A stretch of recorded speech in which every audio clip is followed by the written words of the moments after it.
Hello friends, નિરાલિ'skitchen માં તમારું સ્વાગત છે। ઉત્તરાયણમાં તલ ગોળના લાડુ તો બધાને ઘરે બનતા જ હોય છે। તો આજે આપણે બનાવીશું તલ અને ગોળથી બનતા એવા લાડુ જે બનાવવામાં તો સરળ છે જ, સાથે એકદમ સોફ્ટ પણ છે, જે મોઢામાં મૂકતા જ ઓગળી જશે। આ લાડુને તમે સ્ટોર કરી રાખશો તો પણ એ હાર્ડ નહીં થાય। તો જો તમારા લાડુ ઠંડા થયા પછી કઠણ અથવા ચવડ થઈ જતા હોય તો આજની આ રેસીપી સ્પેશિયલ તમારા માટે છે। ફ્રેન્ડ્સ, જો તમને મારી રેસિપીઝ ગમતી હોય તો વિડીયોને લાઈક કરજો અને નિરાલિ'skitchenની ચેનલને સબસ્ક્રાઇબ કરજો। તો ચાલો આજની મજેદાર રેસિપી શરૂ કરીએ। તો તલ ગોળના લાડુ બનાવવા માટે સૌથી પહેલાં આપણે ગેસ ઓન કરી અને સ્લો ફ્લેમ પર એક પેન ગરમ કરવા મૂકીશું અને પેન ગરમ થાય એટલે આપણે એમાં 1 કપ સફેદ તલ ઉમેરીશું અને ગેસની સ્લો ફ્લેમ પર 1.5 થી 2 મિનિટ સુધી આપણે ડ્રાય રોસ્ટ કરવાના છે। તલને શેકાતા બહુ વાર નથી લાગતી। જેવા તલ ફૂટવા લાગે અથવા તલ શેકાવાની સુગંધ આવવા માંડે તો સમજી લેવું કે તલ શેકાઈ ગયા છે। તો હવે ગેસને બંધ કરી અને એક પ્લેટમાં કાઢીને ઠંડા થવા દઈશું। હવે તલ ઠંડા થાય એટલે એમાંથી અડધા તલને ગ્રાઇન્ડ કરી લેવાના છે। આમ કરવાથી લાડુમાં થોડો ક્રંચ આવશે અને લાડુ સોફ્ટ બનીને તૈયાર થશે। તો અત્યારે અડધો કપ તલ મેં કાઢી લીધા છે। હવે આપણે એને મિક્સર જારમાં કાઢી અને પલ્સ મોડ પર 2 વાર ચલાવી લઈશું। એકદમ પાવડર નથી કરવાનો, થોડું દરદરું ક્રશ કરીશું। તો 2 વાર ફેરવ્યા પછી તમે જોઈ શકો છો કે આ રીતનું ગ્રાઇન્ડ થયું છે। આ રીતનું દરદરું પીસવાનું છે। હવે ફરી એ જ પેનમાં આપણે 4 થી 5 ચમચી જેટલું પાણી ઉમેરી લઈશું। ગેસની મીડિયમ ફ્લેમ પર રાખીને પાણી ગરમ થવા દઈશું। હવે પાણી ગરમ થાય એટલે એમાં અડધો કપ સમારેલો ગોળ ઉમેરી દઈશું। ગોળની ક્વોન્ટિટી આપણે તલથી અડધી લેવાની છે, તો અત્યારે મેં 1 કપ તલ માટે અડધો કપ ગોળ લીધો છે। આ રીતે સમારેલો ગોળ ઉમેરવાથી ગોળને મેલ્ટ થતાં બહુ વાર નથી લાગતી। ગોળ તમે કોઈ પણ જાતનો ઉપયોગમાં લઈ શકો છો।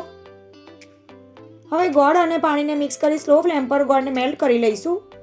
આ રીતે જો તમે ગોળમાં પાણી ઉમેરશો તો તમારા લાડુ એકદમ સોફ્ટ બનશે અને જો પાણી નહીં ઉમેરો તો લાડુ ખાવામાં હાર્ડ બનશે અને દાંતમાં ચોંટશે। તો હવે આપણો ગોળ સરસ મેલ્ટ થઈ ગયો છે। હવે જ્યારે આ રીતના બબલ્સ આવે ત્યારે આ ટાઈમે આપણે એમાં અડધી ચમચી ઘી ઉમેરીશું। ઘી ઉમેરવાથી મિશ્રણ જલ્દી ઠરતું નથી અને લાડુ એકદમ સ્મૂથ બનીને તૈયાર થાય છે। તો ફ્રેન્ડ્સ, તમે જોયું ને કે પહેલાં પેનમાં પાણી ઉમેર્યું, પછી ગોળ ઉમેર્યો અને ગોળ મેલ્ટ થાય એટલે અડધી ચમચી ઘી ઉમેરી મિક્સ કરી દેવાનું। હવે થોડા બબલ્સ આવે ત્યારે એમાં ફ્લેવર માટે અડધી ચમચી ઇલાયચી પાવડર ઉમેરી લઈશું। મિક્સ કરી લઈશું સારી રીતે। ઇલાયચીથી લાડુ ખાવામાં બહુ સરસ લાગશે। અને હવે આપણે ગ્રાઇન્ડ કરેલા તલ ઉમેરી લેવાના છે। તો બધું જ ભૂકો આપણે એમાં ઉમેરી લઈશું અને હવે એમાં શેકેલા તલ પણ ઉમેરી લઈશું। અહીંયા એટલું ધ્યાન રાખવાનું છે કે આ બધી જ પ્રોસેસ આપણે સ્લો ફ્લેમ પર જ કરવાની છે। મિક્સ કરી લઈએ સારી રીતે।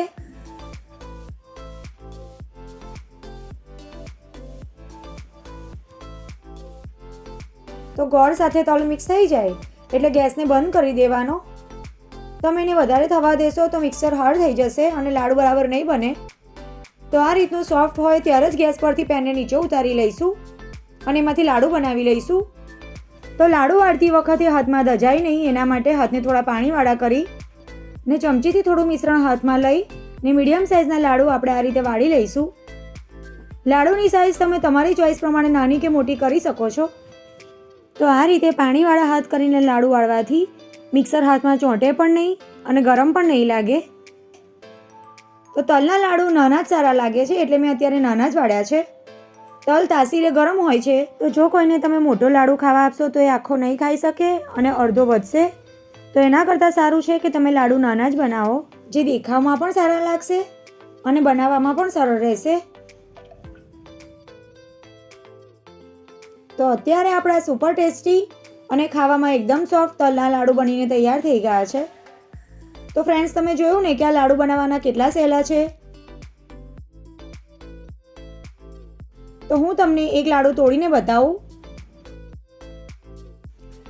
તો તમે જોઈ શકો છો કે એકદમ ઇઝીલી લાડુ તૂટી જાય છે અને બિલકુલ હાર્ડ નથી। મોંમાં મૂકતા જ ઓગળી જાય એવા લાડુ આપણા બન્યા છે, એટલે ઘરના વડીલો પણ એકદમ સહેલાઈથી આ લાડુ ખાઈ શકશે। તો આ મકર સંક્રાંતિ પર આ તલના લાડુને જરૂરથી ટ્રાય કરજો અને મને કમેન્ટ દ્વારા જણાવજો કે તમને આ રેસીપી કેવી લાગી. જો રેસીપી ગમે તો વિડીયોને લાઇક કરજો અને તમારા ફ્રેન્ડ્સ અને ફેમિલી સાથે શેર કરજો. આવી નવી રેસીપી જોવા માટે નિરાલીસ કિચનને સબસ્ક્રાઈબ કરી બાજુમાં આપેલું બેલ આઇકન ક્લિક કરજો, જેથી તમને મારા નવા વિડીયો સૌથી પહેલાં જોવા મળે. જો આ વિડીયો તમે ફેસબુક પર જોઈ રહ્યા હોય તો પેજને ફોલો કરજો. તો ફરી મળીશું એક આવી જ નવી રેસીપી સાથે. Thanks for watching.